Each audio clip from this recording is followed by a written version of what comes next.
नमस्कार दोस्तों, मैं मनीष मिश्रा निर्माण जीएस एकेडमी यूट्यूब चैनल में आपका स्वागत करता हूं। जैसा कि मैं आपको थोड़ा सा पहले जानकारी दे दूं कि आप जो भी कमेंट कर रहे हैं और जो भी आपके प्रश्न हैं, उन प्रश्नों को आप कमेंट बॉक्स में अच्छे तरीके से लिख दें, क्योंकि जैसे ही इसका अगला जो वीडियो बनेगा उसमें मैं आपके सभी प्रश्नों का उत्तर वीडियो के माध्यम से दूंगा आपके नाम के साथ में। और आज मैं जो आपके सामने टॉपिक लेकर के आया हूं वो है सिंधु घाटी सभ्यता का राजनैतिक जीवन, आर्थिक जीवन और धार्मिक जीवन। साथ ही हम जो चर्चा करेंगे वो करेंगे सिंधु घाटी सभ्यता के पतन के बारे में। देखिए, कोई भी सभ्यता जब अपने चरमोत्कर्ष पर पहुंचती है तो शीघ्र ही उसका पतन हो जाता है।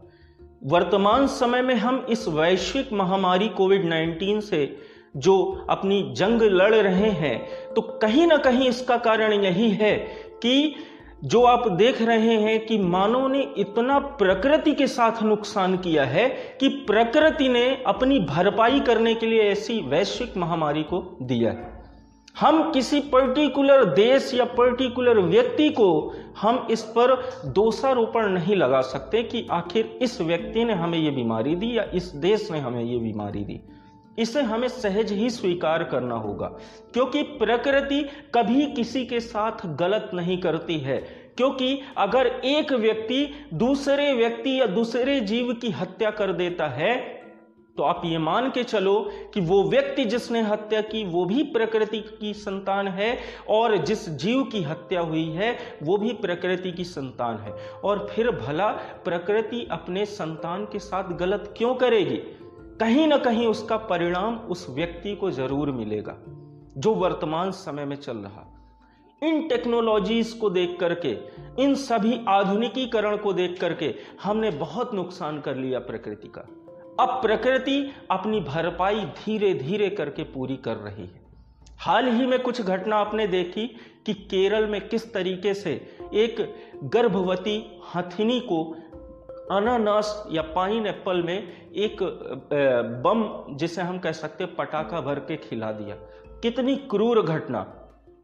चूंकि वो बेजुबान है, बोल नहीं सकते, आपके सामने जीव जंतु, कभी कभी आप भी उन पर प्रहार कर देते हैं, हमला कर देते हैं। वो तो बेचारे बेजुबान हैं, वो क्या करेंगे?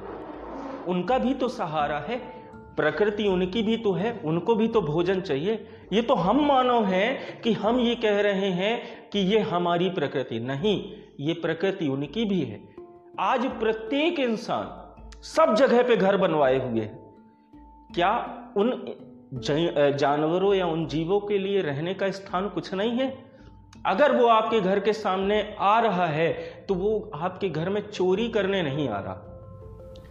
वो जीव केवल इतना चाहता है कि मुझे एक रोटी, जो रोटियां आप फेंक देते हैं, एक रोटी यदि आप उस जीव को दे देंगे तो इससे आपकी मानवता तो सामने आएगी, साथ में उस जीव का पेट भरेगा। जो बेजुबान है, नहीं बोल सकते, उनकी दुआ और उनकी बद्दुआ दोनों काम आती है।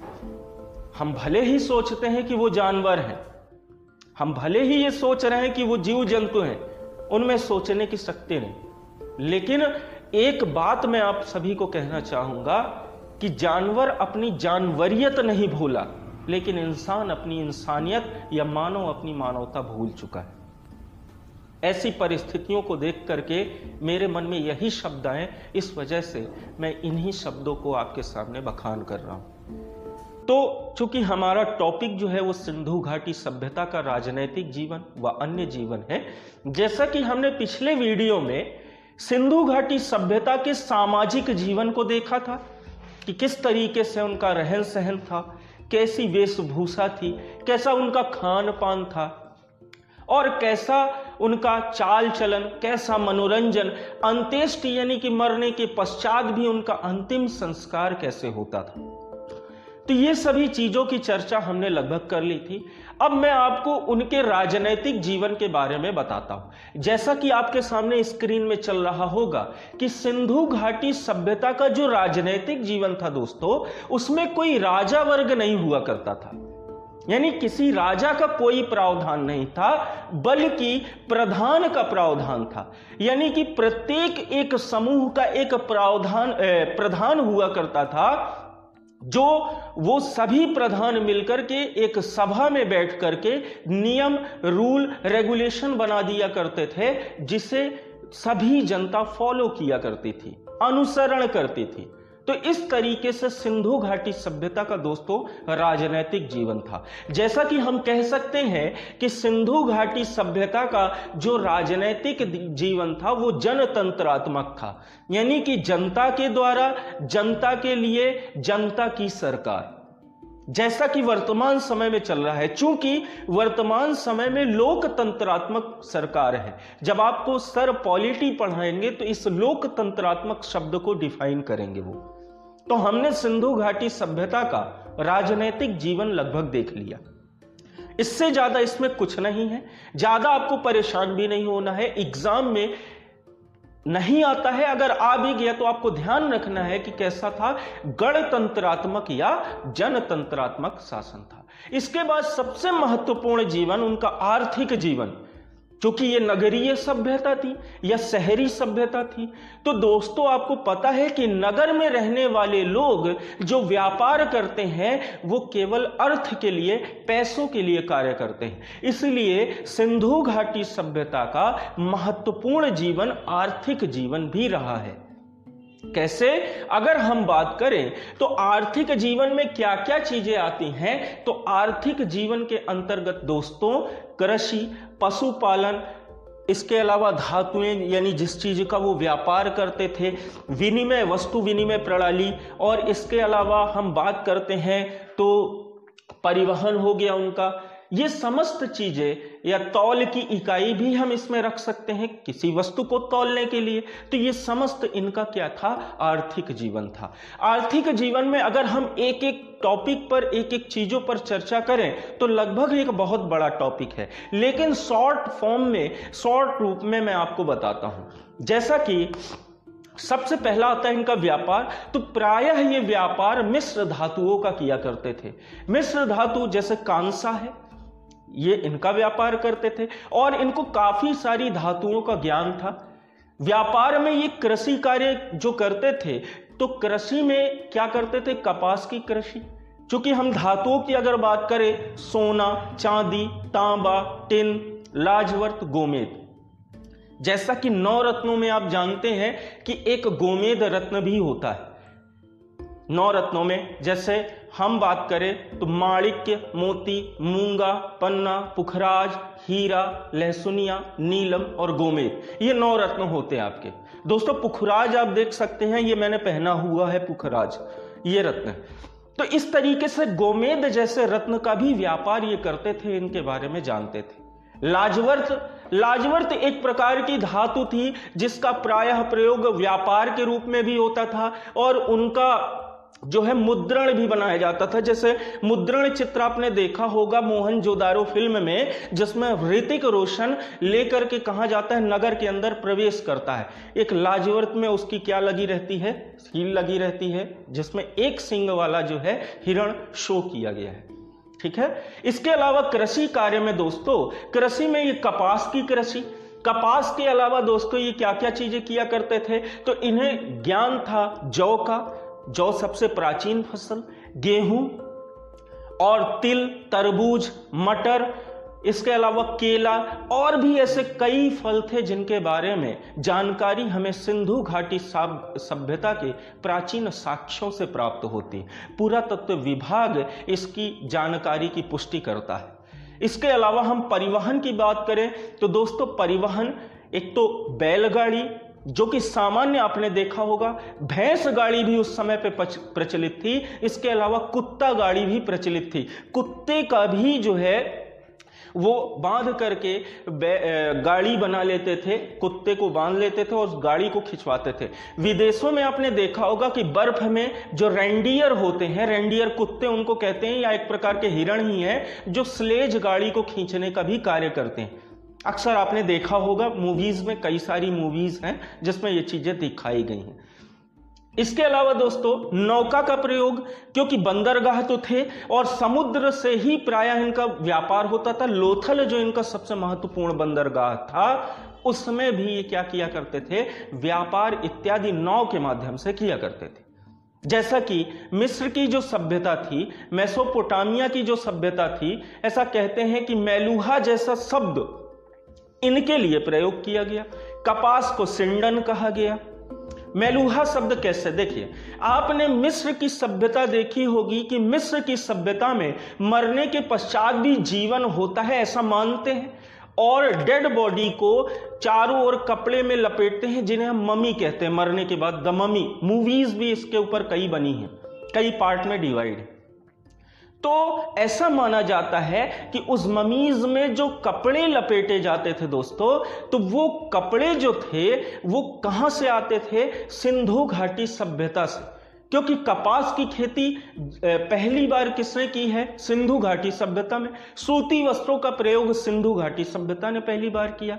तो मेलुहा उन लोग को कहा करते थे, जब सिंधु घाटी के लोग वो कपड़े सामान लेकर के जाया करते थे, तो वहां के लोग उनको कहते कि देखो मेलुहा आ गया, देखो मेलुहा आ गया, क्योंकि वो कपड़े लेकर के जाया करते थे। तो इस तरीके से दोस्तों इनका ये आर्थिक जीवन था। वस्तु विनिमय प्रणाली की बात कर लें तो क्या थी, एक वस्तु के बदले दूसरी वस्तु। गांव में भी आप देखते हैं कि आइसक्रीम वगैरह जो लोग लेते हैं, उसमें क्या है, कुछ गेहूं दे दिए, कई आइसक्रीम ले लिए, एक वस्तु दी दूसरी वस्तु ले ली। तो ये क्या है इनका, तो हम ये बात करें तो इसे कहते हैं वस्तु विनिमय प्रणाली।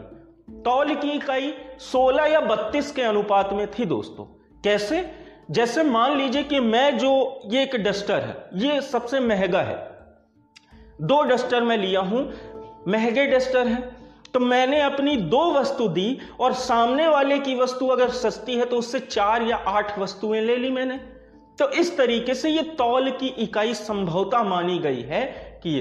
पशुपालन में देख लें तो दोस्तों देखिए, ये गाय, भैंस, बकरी, भेड़, ये समस्त चीजें पालते थे, लेकिन घोड़ा पालने का उल्लेख नहीं मिलता।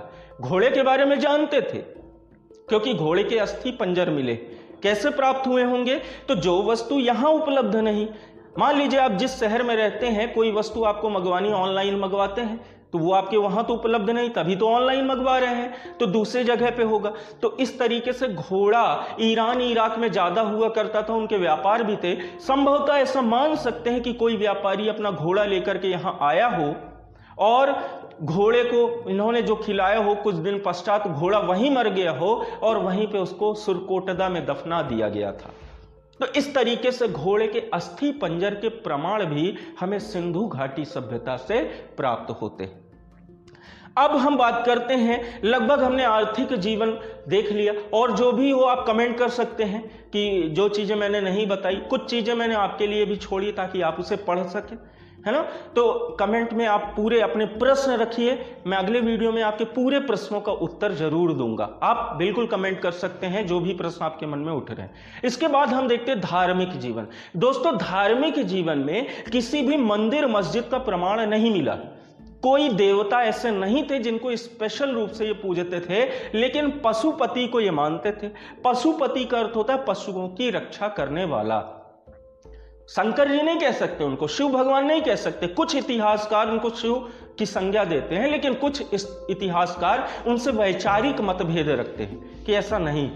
तो वही हम बात कर रहे हैं कि पशुपति जो को पशुओं को पालने वाले देवता थे, पशुओं की रक्षा करने वाले देवता थे, उनकी मूर्ति हमें प्राप्त हुई है। इसके अलावा एक मूर्ति ऐसी प्राप्त हुई है, एक स्त्री की मूर्ति, जिसके गर्भ से क्या निकलता दिखाया गया है, एक पेड़ निकलता दिखाया गया है, एक पौधा निकलता दिखाया गया है, जिसे उर्वरता की देवी दोस्तों माना गया है।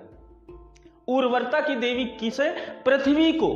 ये प्रकृतिवाद और जीववाद थे सिंधु घाटी सभ्यता के लोग। प्रकृति की पूजा करते थे, जीवों की, क्योंकि इनका संपूर्ण जीवन यापन प्रकृति से और जीवों से मिलता था। समझ में आ गया। इसके बाद हम चर्चा करते हैं कि वो जो मूर्ति थी वो संज्ञा दी गई पृथ्वी को, क्योंकि फसलें जो है पृथ्वी के गर्भ से निकलती हैं। इसी वजह से वो प्रकृति को देवी मानते थे, उर्वरता की देवी मानते थे और उसकी पूजा किया करते थे। तो इस तरीके से दोस्तों ये सिंधु घाटी सभ्यता का लगभग धार्मिक जीवन भी हमने देख लिया।